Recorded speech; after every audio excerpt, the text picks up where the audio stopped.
Hello students. आज के class में हम लोग फ्रिक्शन का जो न्यूमेरिकल प्रॉब्लम है जिसको हम लोग आगे कंटिन्यू कर रहे हैं। इससे पहले हम लोग पहले वाले वीडियो में क्वेश्चन नंबर 10 तक देख चुके हैं। आज हम लोग जो है सो कि क्वेश्चन नंबर 11 से देखने जा रहे हैं। तो चलिए शुरू कर लेते हैं। क्वेश्चन नंबर 11 क्या कह रहा है? कह रहा है यहाँ आरेख में दो ब्लॉक, यहाँ देखिए डायग्राम दिया हुआ है। ये डायग्राम दरअसल क्या है कि यहाँ पे जैसे इधर से एक वॉल है, दीवार समझते हैं आप, एक दीवार है ऐसे, और इस दीवार से सटा करके ना इससे लगा करके एक ऐसे ब्लॉक रखा गया है, बी है, एक वस्तु है। और फिर क्या किया गया है, इससे सटा करके एक ब्लॉक वस्तु एक और ए रखा गया है, और इधर से इसको दबा के रखा गया है फोर्स एफ से। एफ बल से ऐसे दबाया जा रहा है ताकि ये फिसले नहीं, गिरे नहीं। ठीक है, अगर छोड़ देंगे तब तो ये पृथ्वी इसको नीचे खींच लेगी, ये वस्तु गिर जाएगी। तो कह रहा है कि जैसा कि ये आरेख में डायग्राम में यहाँ पे दिखाया गया है, ए तथा बी दर्शाए गए हैं जिनके भार क्रमशः 20 न्यूटन तथा 100 न्यूटन है। यानी अगर ए को देखा जाए तो ए का भार है 20 न्यूटन और जो बी का भार है वो कितना न्यूटन है, 100 न्यूटन। इसका मतलब है कि पृथ्वी इसको 20 न्यूटन के बल से नीचे खींच रही है, और ये जो वस्तु बी है इसको पृथ्वी 100 न्यूटन के बल से खींच रही है। ठीक है, आगे इन्हें एक बल F द्वारा किसी दीवार पर दबाया जा रहा है। ये जो बल F है इससे दीवार पर इन दोनों को दबाया जा रहा है।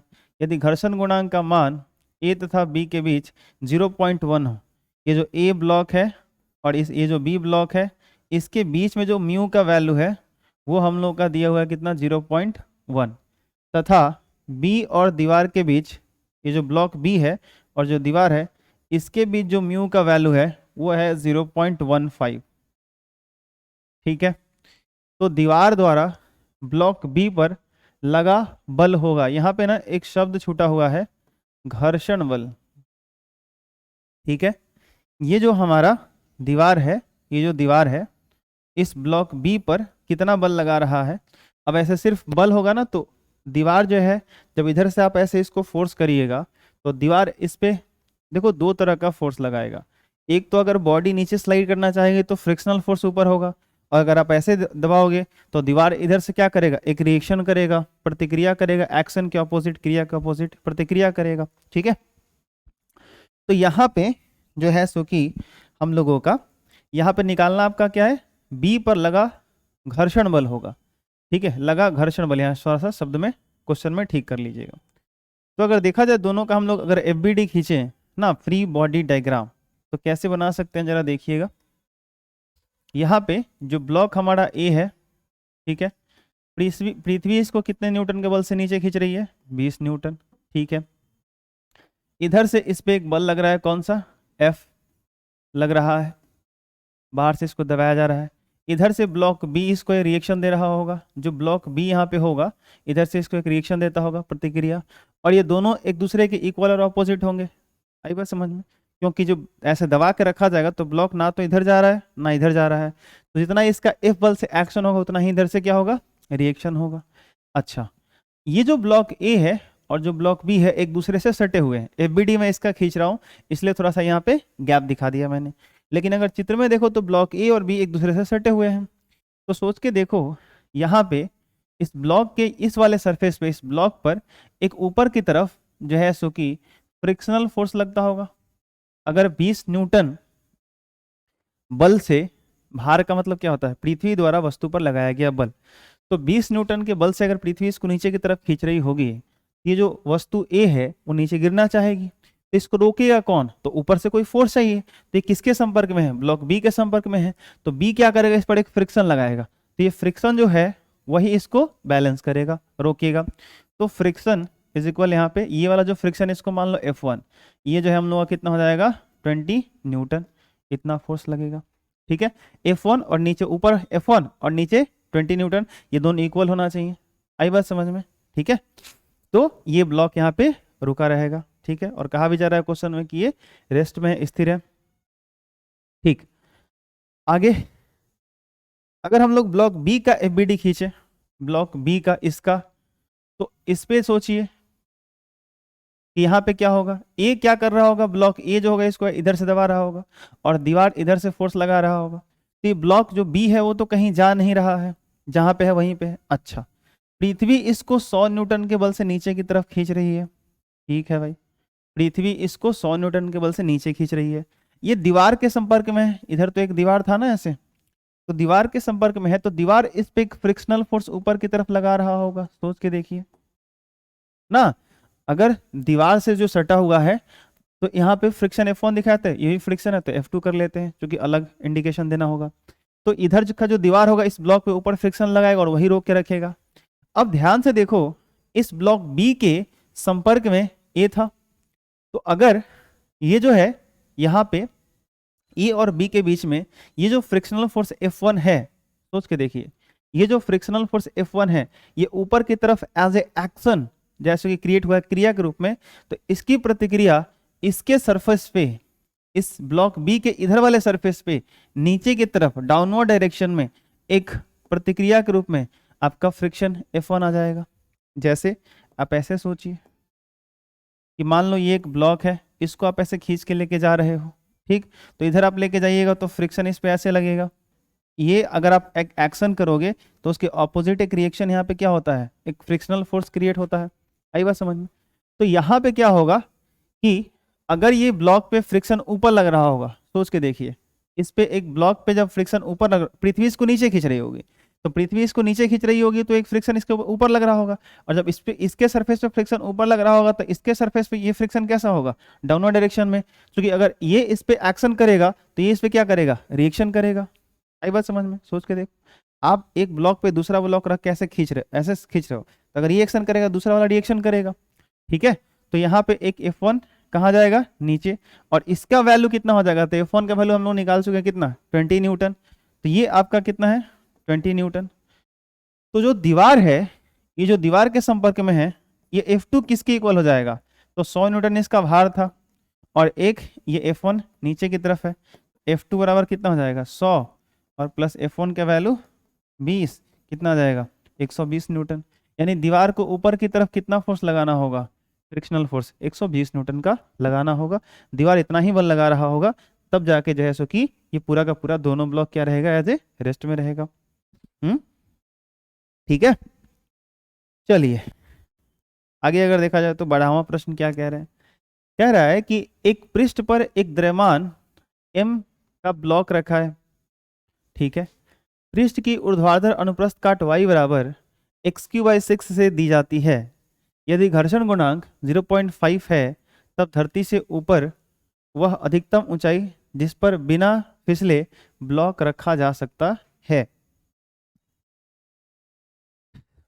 ठीक है, जैसे आप मान लो यहाँ पे हम लोग, ये रहा हमारा x एक्सिस और ये रहा हमारा y एक्सिस। ठीक है, क्या कहा गया, एक पृष्ठ पर एक द्रव्यमान M का ब्लॉक रखा गया है। पृष्ठ की ऊर्ध्वाधर अनुप्रस्थ काट y बराबर x3/6 से दी जाती है। यदि घर्षण गुणांक 0.5 है तब धरती से ऊपर वह अधिकतम ऊंचाई जिस पर बिना फिसले ब्लॉक रखा जा सकता है। अच्छा, जैसे कहने का क्या मतलब है, देखो जैसे मान लो मेरे पास एक इंक्लाइन प्लेन है, ऐसे एक नत्तल है, और इस पे आप जब कोई M मास की बॉडी रखते हो तो पृथ्वी इसको नीचे की तरफ ऐसे खींचती है mg बल से। ठीक है, तो यहाँ पर ये जो सरफेस है ना, ये जो सरफेस है, ये जो नत्तल है, अगर आप ध्यान से देखो तो इसको आप इस नत्तल को एक इक्वेशन की फॉर्म में दिखा सकते हो। जैसे ग्राफ है तो आप इसको ऐसे दिखा सकते हो, y बराबर ऐसे 2x 3x ऐसे करके आप दिखा सकते हो। आप बात समझना, ठीक है। जैसे यहाँ y बराबर x3/6 लिखने का क्या मतलब हुआ, जैसे आपसे मैं बोलूँ कि यहाँ पे एक ग्राफ पहले मैं प्लॉट करके दिखाऊंगा आपको, कोई चलो मैं फंक्शन ले लेता हूँ, आई होप आपको यहाँ पे दिख जाएगा। ठीक है, मैं कोई फ्रेश पेज ले लूँ क्या आपको ज़्यादा समझाने के लिए। यहाँ पे आते हैं, पहले आप एक ग्राफ देखो। ठीक है, ये y बराबर, मैं ना यहाँ पे एक इक्वेशन डालता हूँ 2x, देखो y बराबर 2x मैंने लिया, तो यहाँ पे ग्राफ आ गया, ये ब्लैक कलर वाला, ये किसका ग्राफ है, y बराबर 2x का। तो बेसिकली आप कह सकते हो कि y बराबर 2x ये किसका, एक इंक्लाइन प्लेन का, एक नत्तल का क्या हो गया, इक्वेशन हो गया। ठीक है। अगर मान लो इसका स्लोप कम होता तो आपको क्या करना है, एक्चुअली अगर आपकी मैथ थोड़ी बहुत ठीक होगी तो आप यहाँ पे जो है एक्स का जो कोफिशिएंट है, एक्स का जो गुणांक है, जिसको tan थीटा कहते हैं या स्लोप कहते हैं या m कहते हैं, ठीक है, कई सारे नाम है इसके, तो इसको आप घटा दो। जैसे y बराबर x कर दो आप, तो ये और डाउन चला आएगा। देखो ये ग्राफ ऐसे डाउन आ गया, इसमें ढाल क्या हो गया, कम हो गया, ठीक है।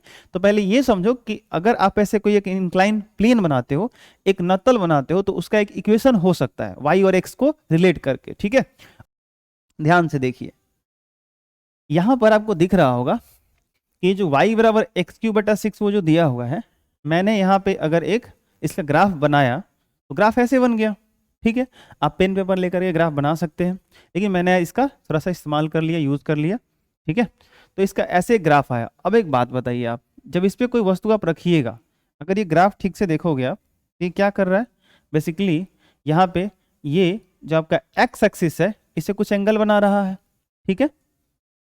और यहां अगर मैं आपको जूम करके दिखाऊं, इसका नीचे वाला जो पार्ट है ये देखना जरा, ये देखो आप, ये देखो, ये देखिए,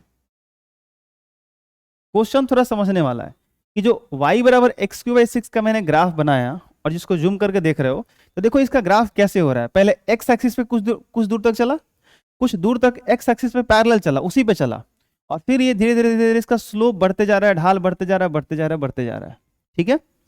तो आपको ये बताना है, आपको ये बताना है कि जैसे बॉडी यहाँ पे रखोगे फिसल जाएगी, बॉडी यहाँ पे रखोगे फिसल गई, मान लो बॉडी यहाँ पे रखा हमने फिसल गई, बॉडी यहाँ पे रखा फिसल गई। हो सकता है कि आप जैसे कि y के किसी वैल्यू पे, मतलब कितनी ऊंचाई पे, मतलब यहाँ पे रखोगे आप, ठीक है। अगर मैं इंसर्ट करना चाहूं यहाँ पे, ठीक है,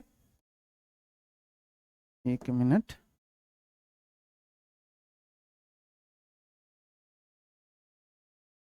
अगर आप एक बार फिर से क्वेश्चन पढ़ना चाहें तो एक बार पढ़ लीजिए। क्या है, एक पृष्ठ पर एक द्रव्यमान m, ठीक है, का ब्लॉक रखा है, ठीक है।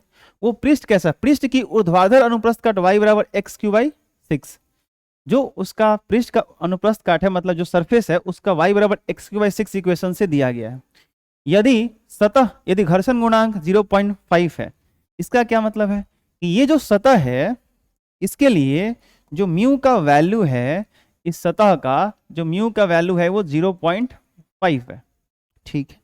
चलिए बढ़िया, आगे, यदि घर्षण गुणांक 0.5, तब धरती से ऊपर वह अधिकतम ऊंचाई जिस पर बिना फिसले ब्लॉक रखा जा सकता है, अगर उसका द्रव्यमान m है तो, यानी आप यहाँ पे किस ऊंचाई पर, इस x एक्सिस से किस ऊंचाई पर, कितनी ऊंचाई पर आप वस्तु को रखिएगा, उस m द्रव्यमान के ब्लॉक को रखिएगा कि वो वस्तु बिना फिसले वहीं पे रुकी की रुकी रह जाएगी, बस आपको ये बताना है। तो अगर मान लो कि मैंने यहां रख दिया, यहां पे रख दिया, यहां पे, ठीक है, यहां पे रख दिया, ठीक। तो यहां पे ना आप एक टेंजेंट खींचोगे, एक स्पर्श रेखा खींचोगे, एक स्पर्श रेखा खींच लो आप, तो यहां पे क्या बनेगा, एक थीटा बनेगा, ठीक है। और इस tan थीटा को हम लोग कहते थे एंगल ऑफ रिपोज, विराम कोण। क्या कहते थे, एंगल ऑफ रिपोज, विराम कोण कहते थे।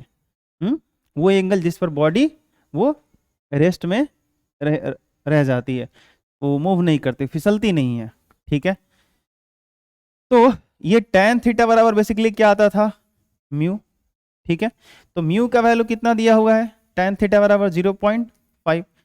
अब यहाँ पे आपको tan थीटा का तो वैल्यू नहीं पूछ रहा, आपसे पूछ रहा है y का बताओ, वो इक्वेशन बताओ आप। तो एक्चुअली हम लोगों को यहाँ पे एक बड़ी खूबसूरत सी चीज दी गई है, वो क्या दी गई है, तो इक्वेशन दिया गया है। तो इक्वेशन दिया गया है, तो यहाँ जो जब इक्वेशन आपको y बराबर x के फॉर्म में दे ना, तो यहाँ से tan थीटा का वैल्यू निकालना बड़ा आसान होता है, क्योंकि आपका होगा जो tan थीटा होता है ना, वो dy/dx होता है, यानी x के रेस्पेक्ट में इस y के इक्वेशन का डिफरेंशिएशन कर दो तो d, ठीक है।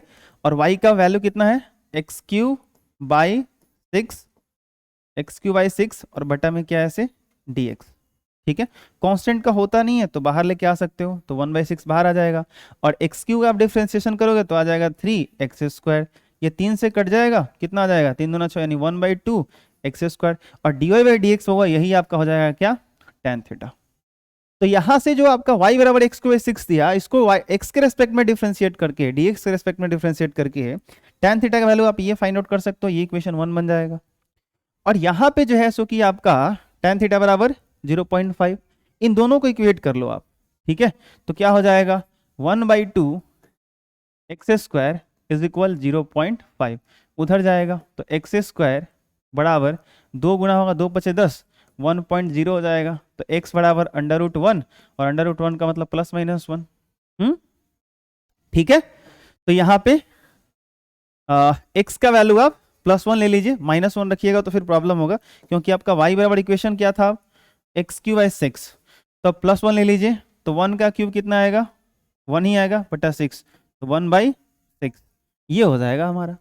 यानी y बराबर 1/6, y बराबर 1/6, ठीक है। अगर मान लो कि मीटर में यूनिट है, तो 1 मीटर का जो छठा हिस्सा होगा y एक्सिस के लॉन्ग, मतलब इस ओरिजिन से 1/6 मीटर ऊपर चला जाइए। अगर ये पूरा यहाँ से यहाँ तक 1 है, यहाँ से यहाँ तक 1 है, तो इसका छठा हिस्सा चले जाइए, और वहां पे अगर आप ब्लॉक को रख दोगे तो ब्लॉक बिना फिसले इस इक्वेशन वाले सरफेस पर, इस इक्वेशन वाले सरफेस के इस पॉइंट पर y के इस वैल्यू के लिए 1/6 वैल्यू के लिए वहीं पे वो रुका का रुका रह जाएगा, स्लाइड नहीं करेगा, नहीं फिसलेगा।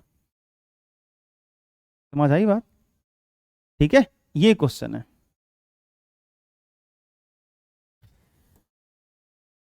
तो यहाँ पे ऑप्शन है कहीं, देखिए ऑप्शन ए है 1/6 मीटर,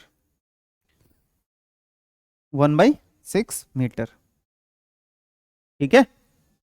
तो आई होप आपको ये क्वेश्चन समझ में आएगा, और जहां दिक्कत होगा आप डेफिनेटली मुझे बताइएगा, ठीक है। एक किलोग्राम के पिंड को एक दीवार के लंबवत F बल लगाकर दीवार के साथ रोके रखा गया है। यदि घर्षण गुणांक म्यू बराबर 0.2 है तो बल F का न्यूनतम मान है, कम से कम कितना मान है, ठीक है। चलिए यहाँ पे एक हम लोग दीवार बना लेते हैं।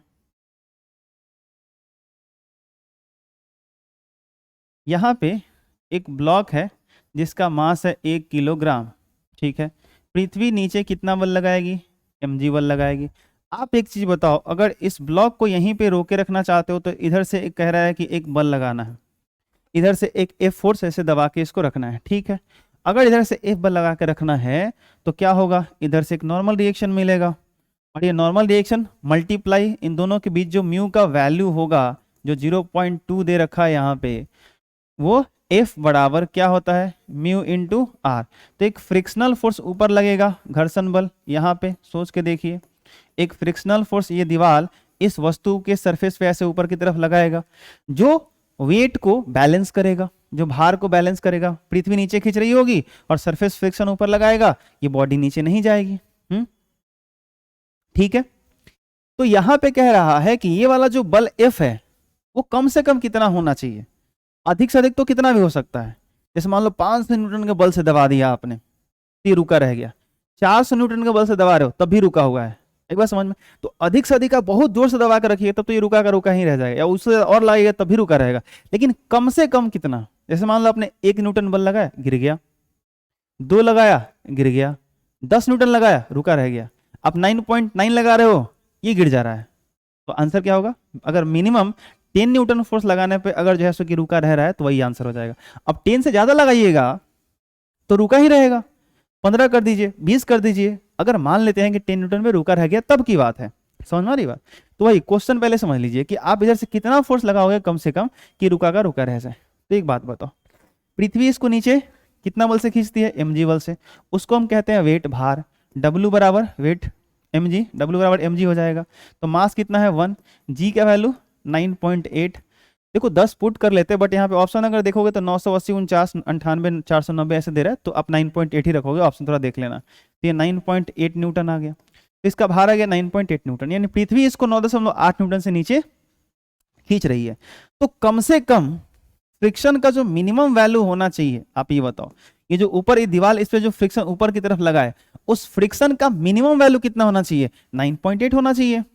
क्योंकि पृथ्वी जिस बल से इसको नीचे खींच रही है उतना ही फोर्स इसको ऊपर लग जाएगा, आराम से रुक जाएगा। तो फ्रिक्शन का मिनिमम वैल्यू कितना होना चाहिए, 9.8। अब फ्रिक्शन का जो फॉर्मूला होता है, जो फ्रिक्शन का यहाँ फॉर्मूला होगा, हम लोग क्या लगाते हैं, म्यू इंटू आर, ठीक। अब F बराबर म्यू का वैल्यू कितना है 0.2 और R कितना होगा, दिमाग लगाओ, तो इधर से कोई बल लगा रहा है F, ठीक, तो इधर से कोई बल लगा रहा है F, तो उसका एक रिएक्शनरी होगा, तो ये जो R है वो तो F के बराबर ही होगा ना, जितना इधर से दबाओगे उतना ही दीवार उधर से रिएक्शन कर देगा इस ब्लॉक के ऊपर, ठीक है। तो आप R के जगह क्या लगा सकते हो, F लगा सकते हो, ठीक है। अब ये 0.2 और फ्रिक्शन आप निकाल चुके हो, दोनों का वैल्यू रख के सॉल्व कर दो, आराम से F निकल जाएगा, कितना फोर्स आपको लगाना चाहिए था। तो यहाँ पे फ्रिक्शन का वैल्यू कितना आया था 9.2 इज इक्वल 0.2 इंटू एफ, एक एक छोड़ के डेसिमल है तो आप हटा सकते हो, तो ये हो जाएगा 98 और बटा में आ जाएगा 2 इज इक्वल एफ, ये करो आ जाएगा कितना 49 न्यूटन, ये एफ। तो कम से कम आपको अगर 1 kg का ये ब्लॉक है तो ऐसे आपको 49 न्यूटन का बल लगा के इस दीवार पर दबाना पड़ेगा, तब जाकर के इसको फ्रिक्शन इसके भार के बराबर कम से कम मिलेगा और ये ब्लॉक यहीं पर आराम से रुकी रहेगी, स्थिर रहेगी, ठीक है। 49 न्यूटन, ऑप्शन नंबर बी। चलिए आगे बढ़ा जाए, अगले प्रश्न को देखिए जरा।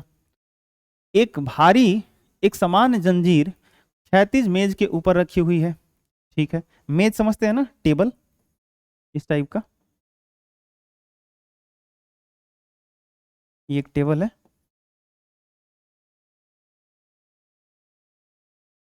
टेबल चौकी जो भी बना लीजिए, ठीक है। अब इस मेज पर यानी इस टेबल पर एक वो क्या रखा गया है, इस क्षैतिज मेज पर एक समान जंजीर रखी हुई है, सिक्कर जिसको कहते हो, चेन जिसको आप कहते हो, ठीक है। तो क्या करेंगे हम लोग आगे, यदि जंजीर व मेज की सतह के बीच घर्षण गुणांक, अब भाई जंजीर इस पे बना लेते हैं,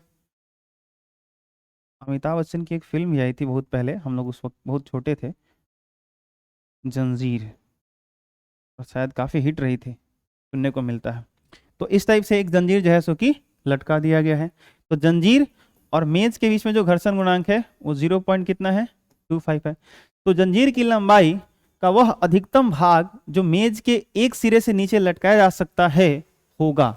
अच्छा, ये देखिए क्या कहना चाहता है, ये कहना चाह रहा है कि इस मेज के ऊपर जो ये सिक्कर रखा हुआ है, ये जो चेन रखा हुआ है, जो जंजीर रखा हुआ है, ठीक है, अगर मान लो ऐसे पूरा मेज पे है तो फिर तो गिरने का कोई चांस नहीं है।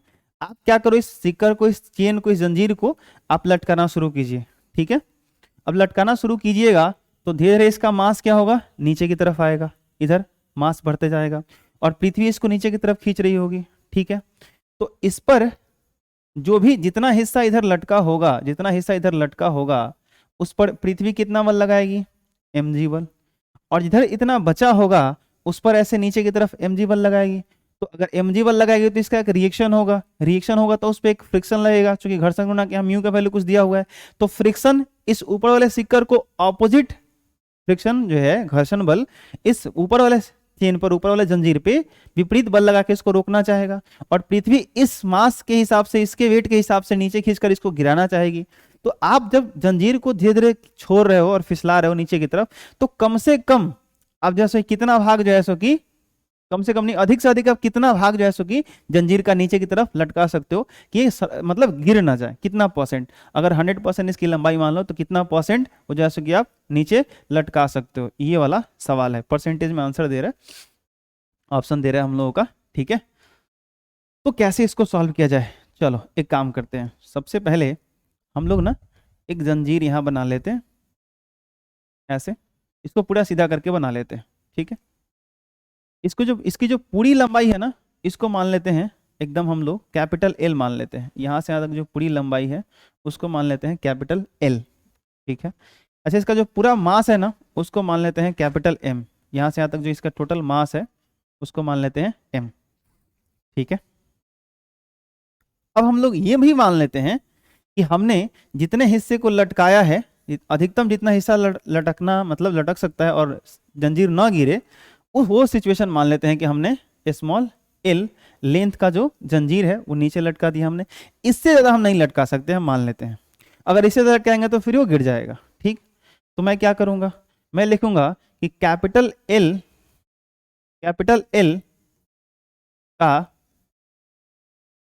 एल लंबाई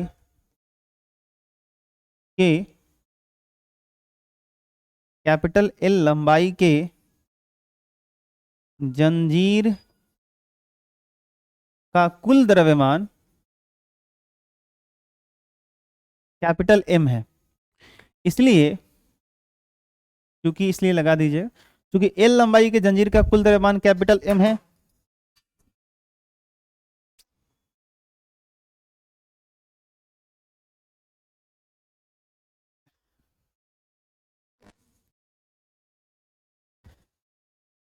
क्योंकि एल लंबाई के जंजीर का कुल द्रव्यमान कैपिटल एम है, इसलिए एकांक लंबाई का कितना हो जाएगा, जंजीर का कुल द्रव्यमान एम बाई एल। इसलिए ये जो एल लंबाई, जितना हम लोग छोटा वाला एल लंबाई का, इसलिए स्मॉल एल लंबाई का जो मास होगा वो कितना हो जाएगा, M by capital L into small L, कितना हो जाएगा। ठीक है, तो अब आप एक बताओ कि अगर इतना मास हो जाएगा तो इसका वेट कितना होगा। जो जंजीर का हिस्सा लटका हुआ है इसका मास है capital M by L into L, इतना ये मास है, यानी द्रव्यमान है। ठीक, तो पृथ्वी इसको नीचे कितना बल से खींचेगी भाई साहब, तो आंसर है जो इसका मास है capital M by L into L और इंटू जी, और ये क्या हो जाएगा, वेट, भार। जो जंजीर का हिस्सा लटका हुआ है उसका वेट हो जाएगा इतना। अब सोच के देखिए, इतने फोर्स लग रहे हैं अगर इस लटके हुए हिस्से पर, तो ऊपर वाला जो जंजीर है उसमें इतना टेंशन आएगा, और अगर वो टेंशन कोई बैलेंस नहीं कर सकता है, फ्रिक्शन, जब ये इधर फिसलेगा तो फ्रिक्शन इसके ऑपोजिट यहाँ पे ऐसे विपरीत में उत्पन्न होगा, तो फ्रिक्शन उतना ही होना चाहिए। तो फ्रिक्शन होगा कितना, पहले ये निकालो। तो सबसे पहले तो आपको ये निकालना पड़ेगा कि जो ऊपर वाला जंजीर का जो हिस्सा बचा हुआ है, जो टेबल पड़ी है, वो कितना होगा। तो टोटल लंबाई कितना था, एल, लटका हुआ कितना है, स्मॉल एल, तो बचा कितना होगा, कैपिटल एल में से स्मॉल एल घटा लीजिए तो इतना ऊपर होगा।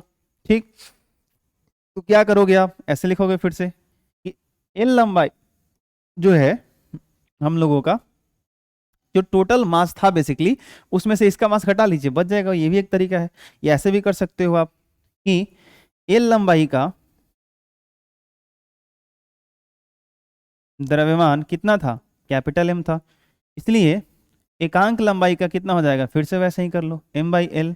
इसलिए एल माइनस एल, जितना लंबाई बचा हुआ था, क्या हो जाएगा, इसलिए एल माइनस स्मॉल एल लंबाई का द्रव्यमान कितना हो जाएगा, तो capital M by L into L minus L, इतना हो जाएगा। अब सोच के देखिए, फ्रिक्शन निकालिए, तो फ्रिक्शन होता है म्यू इंटू आर, तो फ्रिक्शन होता है म्यू इंटू आर के जगह एम जी। ठीक है भाई, तो फ्रिक्शन हो जाएगा म्यू, इसका मास कितना है जो ऊपर है टेबल के सरफेस पे, M by L into capital L minus small L और इंटू क्या, जी। अब जो ऊपर फ्रिक्शन लग रहा होगा, चेन के इस हिस्से पर जो फ्रिक्शन लग रहा है और नीचे जो ये ग्रेविटेशनल फोर्स लग रहा है, वेट जो है इसका, वो दोनों बैलेंस होने चाहिए। तो कहाँ गया, ये जो हमारा वेट है इसको इक्वेशन 1 मान लीजिए, और ये जो फ्रिक्शन हो रहा है इसको 2 मान लीजिए। समीकरण 1 और 2 से दोनों को बराबर कर दीजिए, तो आ जाएगा m by capital L into small L into G, ये बराबर कर दीजिए mu capital M by L bracket में capital L minus small L into कितना, जी। देखो क्या क्या कटेगा, m by L G cut जाएगा, m by L G cut जाएगा, कितना आएगा, l इज इक्वल म्यू और ये l माइनस एल, ऐसा कुछ। म्यू का वैल्यू हम लोगों को दिया गया था, कितना दिया गया था जरा देखना, म्यू का वैल्यू दिया गया था 0.25, 0.25 का मतलब 1/4 हो जाएगा।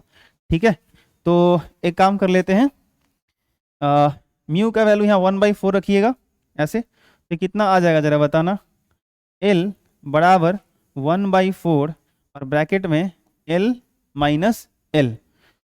अब 4 को आप इधर भेज दीजिए तो 4L हो जाएगा।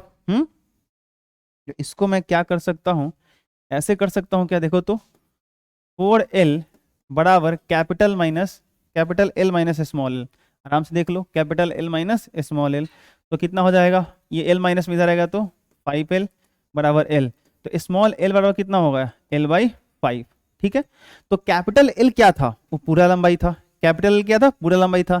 स्मॉल एल क्या था, जितना चेन को, जंजीर को टेबल से लटकाया गया था। ठीक है, तो कह रहा है कि जो पूरी लंबाई है उसका 5वां हिस्सा। तो अगर इसी को परसेंटेज में कन्वर्ट करना है तो L/5 इंटू क्या कर दो आप 100, ये कट जाएगा, यानी कितना आ जाएगा L इंटू 20। तो पूरी लंबाई का कितना परसेंट, 20%।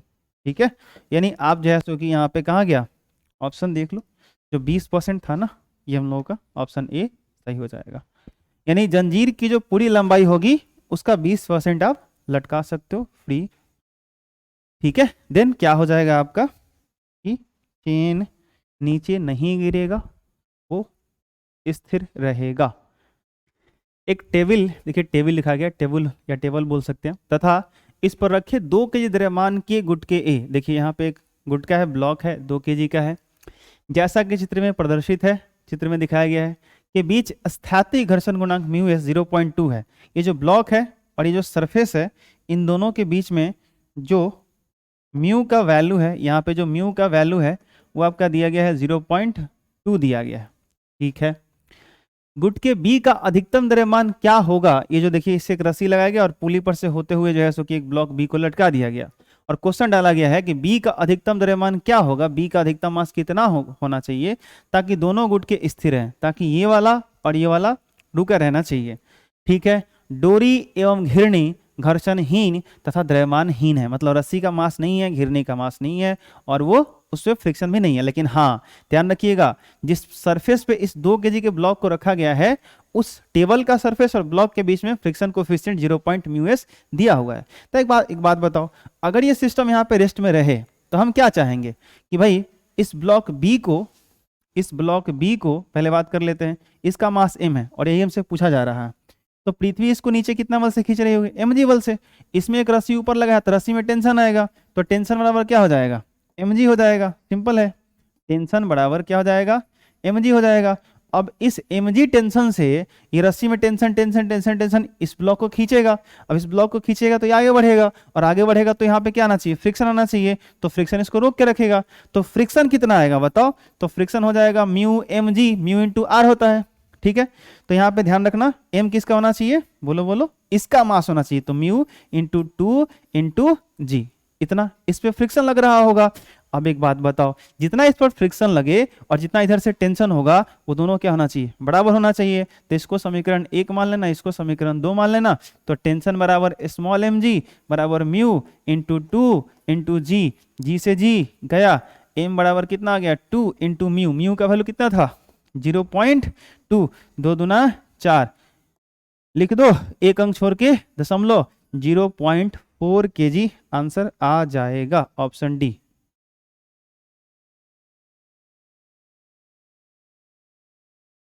ठीक है, तो आप जो है सो कि 0.4 kg के यहाँ पे ब्लॉक लटका दीजिए। ठीक है, पृथ्वी इसको खींचेगी, रस्सी इसको ऐसे खींचेगा, फ्रिक्शन जो कि जहाँ पे म्यूएस का वैल्यू 0.2 है वो फ्रिक्शन लगाएगा इधर और इस ब्लॉक को रोक के रखेगा। ठीक है,